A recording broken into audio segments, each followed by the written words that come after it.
Sankranti special ಒತ್ತು ಶಾವಿಗೆ ಮಾಡ್ತಾ ಇದ್ದೀನಿ. ನಮ್ಮ ಮನೆಯವ್ರಿಗೆ ಇದು ತುಂಬ ಇಷ್ಟ, ಬಟ್ ನಮ್ಗೆ ಇಷ್ಟ ಇಲ್ಲ. ಎಷ್ಟೋ ವರ್ಷಗಳ ಹಿಂದೆ ಮಾಡಿದ ನೆನಪು, ನಮ್ಗೆ ಇಷ್ಟ ಇಲ್ವಲ್ಲ, ಅದಕ್ಕೋಸ್ಕರ ಜಾಸ್ತಿ ಮಾಡಲ್ಲ.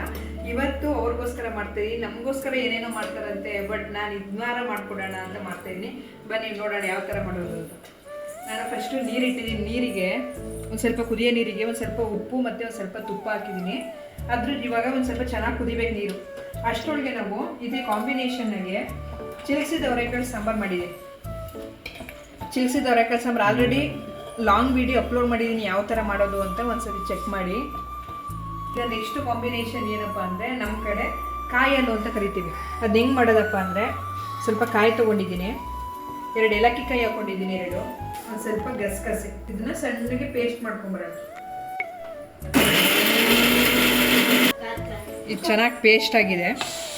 ಇದನ್ನ ಸೈಡ್ ಇಟ್ಟು ಒಂದು ಸ್ವಲ್ಪ ನೀರಿಟ್ಟಿದ್ದೀನಿ. ಏಕೆಂದರೆ ಇದಕ್ಕೆ ನಾನು ಬೆಲ್ಲ ಆ್ಯಡ್ ಮಾಡ್ತಾ ಇರೋದ್ರಿಂದ ಬೆಲ್ಲ ಕರಗಲಿ ಅಂತ ನೀರಿಗೆ ಹಾಕ್ತಾ ಇದ್ದೀನಿ. ಅದು ಬೆಲ್ಲ ಒಂದು ಸ್ವಲ್ಪ ಚೆನ್ನಾಗಿ ಕರಗಬೇಕು. ಎಲ್ಲ ಕರಗೋ ಅಷ್ಟರೊಳಗೆ ನಾವೀಗ ಶಾವಿಗೆಗೆ ಹೆಂಗೆ ಬೇಕು ಆ ಥರ ಮಾಡ್ಕೊಳ್ಳೋಣ. ಇವಾಗ ಇದು ಚೆನ್ನಾಗಿ ಕುದ್ದಿದೆ. ಇದಕ್ಕೆ ನಾವು ರೊಟ್ಟಿಗೆ ಅಕ್ಕಿ ಹಿಟ್ಟು ಮಾಡ್ಕೊಂಡಿರ್ತೀವಲ್ಲ, ಅದನ್ನೇ ಯೂಸ್ ಮಾಡ್ತಾ ಇರೋದು. ಈ ಚೆನ್ನಾಗಿ ಕುದ್ದಿದ ಮೇಲೆ ನೀರು ಅಕ್ಕಿ ಹಿಟ್ಟು ಆ್ಯಡ್ ಮಾಡ್ತಾ ಇದ್ದೀನಿ. ನಾವು ಮುದ್ದೆ ಹೆಂಗೆ ತಿರುಗ್ತೀವಿ, ರಾಗಿ ಮುದ್ದೆ ಡೈಲಿ ತಿಂತೀರಲ್ಲ, ಡೈಲಿ ರಾಗಿ ಮುದ್ದೆ ಮಾಡ್ತೀವಲ್ಲ, ಅದೇ ಥರ. ಬಟ್ ಅದಕ್ಕೆ ರಾಗಿ ಹಸಿಟ್ಟು ಹಾಕ್ತೀವಿ, ಇದಕ್ಕೆ ಅಕ್ಕಿ ಹಸಿಟ್ಟು ಹಿಟ್ಟು ಹಾಕ್ತೀವಿ ಅಷ್ಟೇ. ಇದು ಒಂದು ಸ್ವಲ್ಪ ಚೆನ್ನಾಗಿ ಬೇಯಕ್ಕೆ ಬಿಡಬೇಕು. ಬೆಲ್ಲ ಕಾಯಿಸಿರ್ತೀವಲ್ಲ, ತುಂಬ ಗಲೀಜಿರುತ್ತೆ ಅಂತ ಈ ಥರ ಸೋಸ್ಕೋಬೇಕು. ಒಂದು ಸ್ವಲ್ಪ ಕರ್ಗದ ಮೇಲೆ ಇದಕ್ಕೆ ಟ್ರಾನ್ಸ್ಫರ್ ಮಾಡ್ತಾ ಇದ್ದೀನಿ. ಕಾಯಿ ಹಾಕಿದ್ನಲ್ಲ, ಕಾಯಿ ರಸ ಹಾಕಿದ್ನಲ್ಲ, ಅದನ್ನ ಈಗ ಬೆಲ್ಲ ಏನು ಕಾಯಿಸಿದ್ದೀನಿ, ಪಾಕ ಬರೋದೇನು ಬೇಡ, ಅದು ಕರಗಿದ್ರೆ ಸಾಕು. ಇದೊಂದು 2 ಕುದಿ ಬಂದರೆ ಸಾಕು, ಜಾಸ್ತಿ ಏನು ಬೇಯೋದು ಬೇಕಾಗಿಲ್ಲ. ಇದು 2 ಕುದಿ ಬಂದರೆ ಕಾಯಲ್ಲಿ ರೆಡಿ. ಕಾಯಲ್ಲಿ ರೆಡಿ ಆಗೋಷ್ಟೊಳಗೆ ನಾನು ಇವಾಗ ಶಾವಿಗೆ ಮಾಡೋಕ್ಕೆ ಅಂತ ಚೆನ್ನಾಗಿ ಬೇಯಿಸಿ ಇಟ್ಕೊಂಡಿದ್ದೀನಿ. ಇವಾಗ ಬನ್ನಿ ಒತ್ತಡ ಚೆನ್ನಾಗಿ ಬೇಯಿಸಿ ನಾದ್ಕೋಬೇಕು. ಆ್ಯಕ್ಚುಲಿ ನಾನು ಇವತ್ತು ಇದಕ್ಕೆ ಒತ್ತು ಶಾವಿಗೆ ಅಂತಲೇ ಒತ್ತೂರು ಬರುತ್ತೆ, ಮರದಲ್ಲೆಲ್ಲ ಹಳ್ಳಿ ಕಡೆ ಇಟ್ಕೊಂಡಿರ್ತಾರೆ. ನಾನಿವತ್ತು ಚಟ್ನಿ ಮಾಡೋದ್ರಲ್ಲಿ ಮಾಡ್ತಾ ಇದ್ದೀನಿ. ಅಪರೂಪ ಅಲ್ವಾ, ತಂದು ಇಟ್ಕೊಂಡಿಲ್ಲ. ಚೆನ್ನಾಗಿ ಈ ಥರ ನಾದ್ಕೋಬೇಕು. ಒಂದು ಸ್ವಲ್ಪ ಹಿಟ್ಟನ್ನ ನಾದ್ಕೊಂಡು ಇದ್ರೊಳಗೆ ಚೆನ್ನಾಗಿ ಹಾಕೋಬೇಕು. ಕರೆಕ್ಟಾಗಿ ಕೂರಿಸಿ ಒತ್ತಣ. ತುಂಬ ಚೆನ್ನಾಗಿರುತ್ತೆ, ಅಪರೂಪ ಮಾಡ್ಕೊಂಡು ತಿಂದರೆ.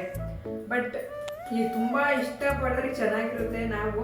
ನಮ್ಗೆ ಅಷ್ಟೊಂದು ಇಷ್ಟ ಆಗಲ್ಲ. ಇದು ನಮ್ಮ ಮನೆಯವರಿಗೆ ತುಂಬ ಇಷ್ಟ ಆಗಿರೋದ್ರಿಂದ ಮಾಡ್ಕೊಳ್ಳೋಣ, ಈ ಹಬ್ಬದ ಪ್ರಯುಕ್ತ ಅಂತ ಹೇಳಿ ನಾವೇ ಟ್ರೈ ಮಾಡೋಣ ಅಂತ ಮಾಡಿದೆ.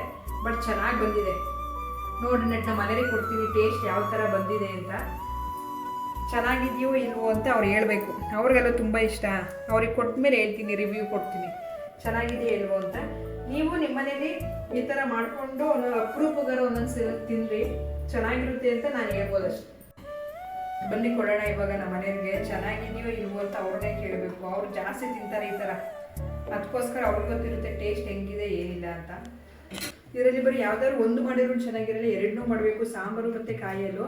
ಈ ಚಿಲ್ಸಿದ ಬೇರೆ ಅವರೆಕಾಳು ಸಾಂಬಾರಿಗಿಂತ ಚಿಕನ್ ಸಾಂಬಾರು ಆ ಥರ ಎಲ್ಲ ಮಾಡ್ಕೊಂಡು ತಿಂದರೂ ಚೆನ್ನಾಗಿರುತ್ತೆ. ಇದಕ್ಕೆ ಯಾವಾಗಲೂ ಒಂದೇ ಥರ ಫುಡ್ ತಿಂತಾ ಇರ್ತೀವಲ್ಲ, ಈ ಥರ ವೆರೈಟಿ ಮಾಡಿಕೊಂಡ್ರೆ ಸೂಪರಾಗಿರುತ್ತೆ. ಬನ್ನಿ ಕೊಡೋಣ. ಹೇಗಿದೆ ನೋಡಿ ನಿಮ್ಮ ಇಷ್ಟವಾದಂತಹ ಫುಡ್. ಒತ್ತು ಶಾವಿಗೆ, ಚಿಲ್ಸಿದ ಅವರೆಕಾಳು ಸಾಂಬಾರು ಮತ್ತು ಕಾಯಲು. ಹೇಳಿ ಚೆನ್ನಾಗಿದೆ ಇಲ್ವೋ ಅಂತ. ಮಾಡಿದ ಕರೆದು ಸಾರ್ಥಕ ಆಗಬೇಕು. ಚೆನ್ನಾಗಿದೆಯೇ ಇಲ್ವೋ ಅಂತ ಕರೆಕ್ಟಾಗಿ ಹೇಳಿ.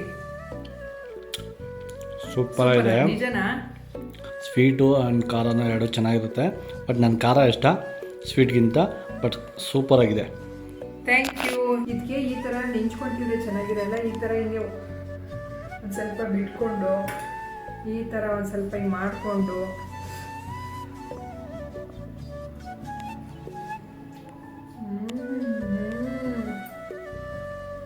ಬಟ್ ಇದನ್ನು ಅಪರೂಪ ಮಾಡ್ಕೊಂಡು ತಿನ್ನಬೇಕು. ಟೇಸ್ಟ್ ಗೊತ್ತಾಗುತ್ತೆ. ದಿನ ತಿಂದರೆ ಅಯ್ಯೋ ಇಷ್ಟೇನಾ ಅನಿಸ್ಬಿಡುತ್ತೆ.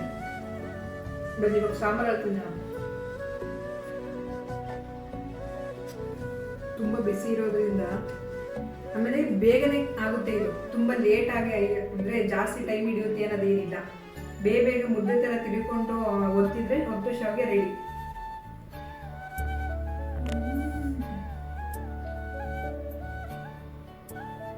ಖಾರ ಇಷ್ಟಪಡೋರು ಸಾಂಬಾರ್ ಜೊತೆ ತಿಂದರೆ ಚೆನ್ನಾಗಿರುತ್ತೆ, ಸಿಹಿ ಇಷ್ಟಪಡೋರು ಕಾಯಿಯ ಜೊತೆ ತಿನ್ಕೊಳ್ಳಿ.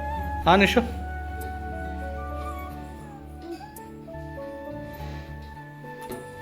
ತೊಗೊಂಡ್ತೀನಿ ಹತ್ತಿನ ಅದು